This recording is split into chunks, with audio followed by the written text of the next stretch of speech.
Just... Hi, Captain. Sorry I had to call you in on a Sunday, but I thought it was really important you view the latest surveillance and tape on Caputo. Okay. But you know the drill. Just give me the material and I'll take them down and review them on my own. I don't want to hear your opinion until after I review them. And Mancuso, why are you here? You got nothing else better to do on a Sunday? I called Ralph in, Captain. I thought you might want to meet with him after you view the tape.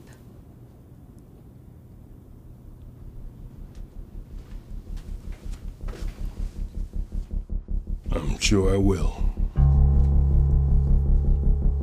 This must be good. I thought Roper was calling me down here for a little fun. Man, is that woman something. But this is all cop here. Why else would you call Mancuso in here? Anyway, this computer investigation is the worst piece of shit Panetti ever left me. And that jerk left me with a lot. That guy never accomplished a damn thing when he was boss. But like the inspector said, the NYPD completes all investigations. Caputo. What a joke that is. Panetti said it was common knowledge that Caputo Carding Company existed only by strong-arming businesses and intimidation. Bullshit. 4 months of investigation. God knows how many man-hours and 10 surveillance tapes, and what do we have? We got Caputo. He's the frustrated proprietor of a failing garbage business. All he does is complain a lot. Money. The garbage business stinks. His wife is crazy. Can't get good help. The neighborhood has changed. Doesn't even recognize faces on the street anymore. He hates his competitors and his customers, and his kids don't want no part of his business. Ah, but the food is good at Gino's, but the cooks are not Italian. Shit. But intimidation, strong-arming, and organized crime? Give me a major break. Maybe 40 years ago, but now, this shit is just straight-up comedy. Still, the NYPD completes all investigations. Must be something really good on this tape. Otherwise, why would Roper call him Mancuso?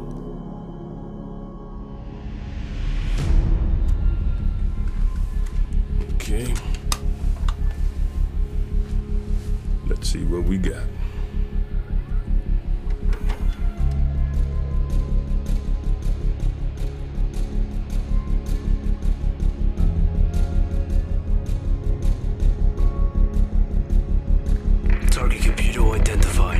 Surveillance sequence now.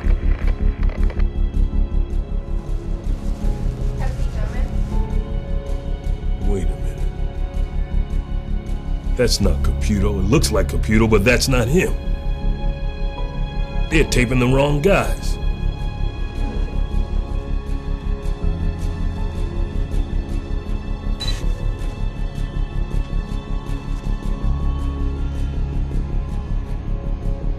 I'll tell you, Al. Everybody thinks Aguirre was hiding something on Flight 709. You see the internet, a bomb, a missile, a secret Navy weapon. It goes on and on. They all think Calic is hiding something. Forget it. The guy couldn't hide an ice cube in the snow. I mean, if there was anything at all, he'd report it. Can you imagine 40, 50 guys hiding something? They didn't find anything. You're right, Dave. They didn't find anything. Maybe there was no evidence to find. It's not to say there was no overt act. I love it, Al. Overt, covert. You just love the old lingo. Well, look, Dave. Let me just give you a few supposes. Okay. Do you remember the big military exercises the Warsaw Pact had back in '83? Well, we monitored them closely to find out what they learned. Anyway, it had always been the agency's thinking that despite the Soviets' big advantages in heavy armor, NATO Air Force would have a huge technological advantage in computers, missiles, radar, weapon systems. We would dominate the battlefield. Of course, the Pentagon never agreed, and we're always screaming for more of everything.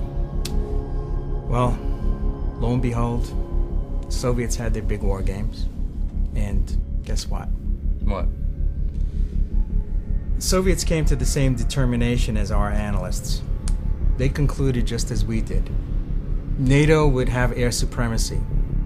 We would stall their attack, decimate their armor and infantry, counterattack, and force the Soviets into an unfavorable peace, or the use of nuclear weapons.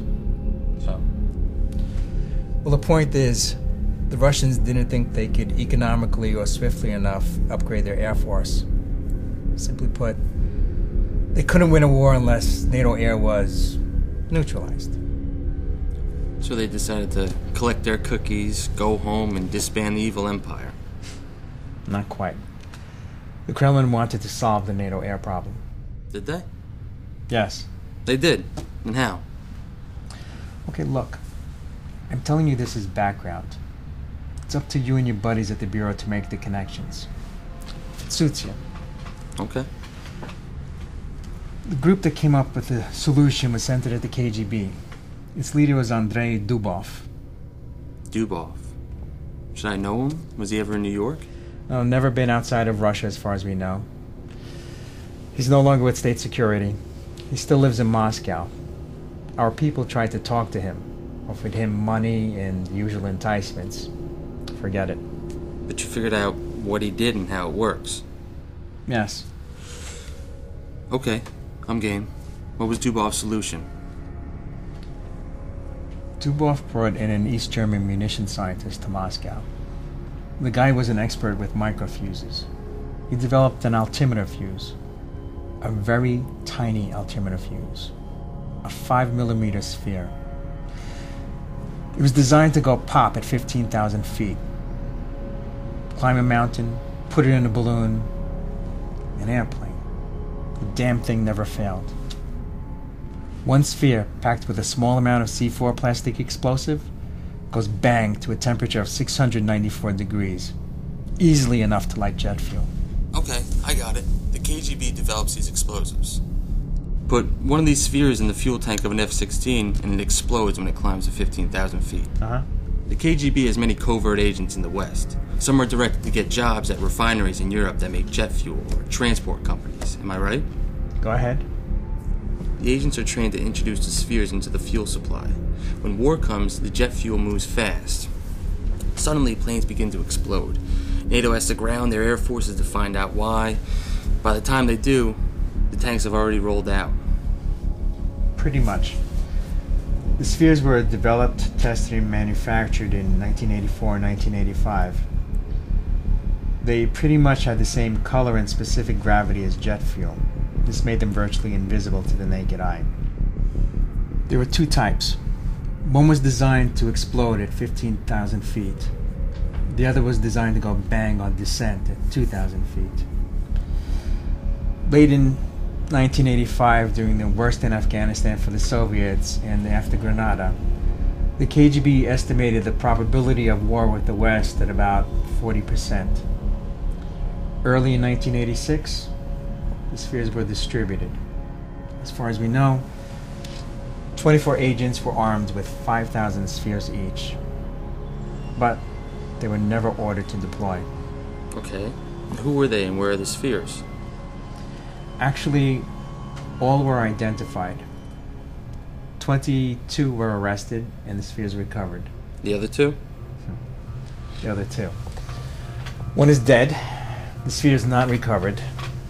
The other vanished off the face of the earth. Again, the spheres were not recovered. Okay, you have at least 10,000 spheres and a guy you can't find. Right? And you're telling me all this not to complete Kalik's report, but because you know a guy must have been here. Yeah. And you want us to find him. Well, yes. Him, the spheres, or whoever he gave them to. Do you have a name? Actually, yes. Peter Delane Dorman. Dorman is the descendant of German settlers into Alsace-Lorraine. His father was a German army physician captured at Stalingrad. He survived the prisoner of war camps in Siberia. His wife was a French-born native of Alsace-Lorraine, and his invalid brother were deported by the French after the war. The family eventually settled near Bonn, Germany in 1947. There, Dr. Dorman worked as a physician for the Ministry of Labor. Peter was born in 1952. He grew up hearing rantings and ravings about stupid German bureaucrats, tough Russians, and the bastard French. He became a mechanical engineer and was recruited by the KGB in 1978. His last known employer was Kreuzer Chemica, the big chemical conglomerate in Hamburg, Germany. That's all we know. By the way, this is what we're looking for.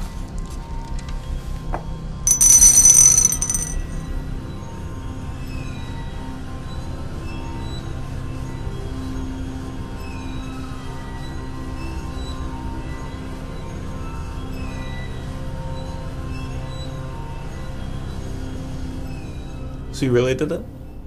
You broke up with Lou and actually threw him out? Well, yeah. The guy and the relationship were stale and both were going nowhere. In my office.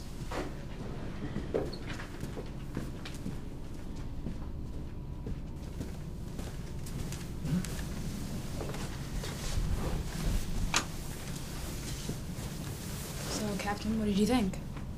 Did you see this Mancuso? Yes, Captain, I have. All right, Ralph. Tell me what you think. Well, Captain, both those guys appear to be feds, and if what they're saying is true, then Flight 709 was no wiring malfunction. Somebody planted those spheres into the central fuel tank, which means the feds will have to reopen their investigation. Well, the feds will have to reopen their investigation. Well, yeah, Captain, this has been a federal investigation from the beginning. What about you, Anita? Now that the NYPD is aware that a horrific crime has been committed on NYC soil, what do you think we should do? Well, Captain, this has been a federal case. I'm just not sure we have a role here. So you think we should just forget about this and let our crack colleagues at the Bureau handle it while we go back to trailing Caputo? Now look, I know the actions that resulted in the downing of that jet was a federal offense. And I have no doubt that our boys at Federal Plaza will again do their very best. But you tell me how those spheres got to Kennedy Airport. They sure as hell didn't fly them over there. Logic says that they used car or truck to transport them through Queens just to get them there. And New York City has strict laws against transporting explosives through New York City streets without the necessary permits. And it's a felony to transport explosives when they could have been used in the execution of a crime. Now, need I remind you two that this is a citywide unit and that Queens is still a part of New York City. So I want you two to get started on this right away.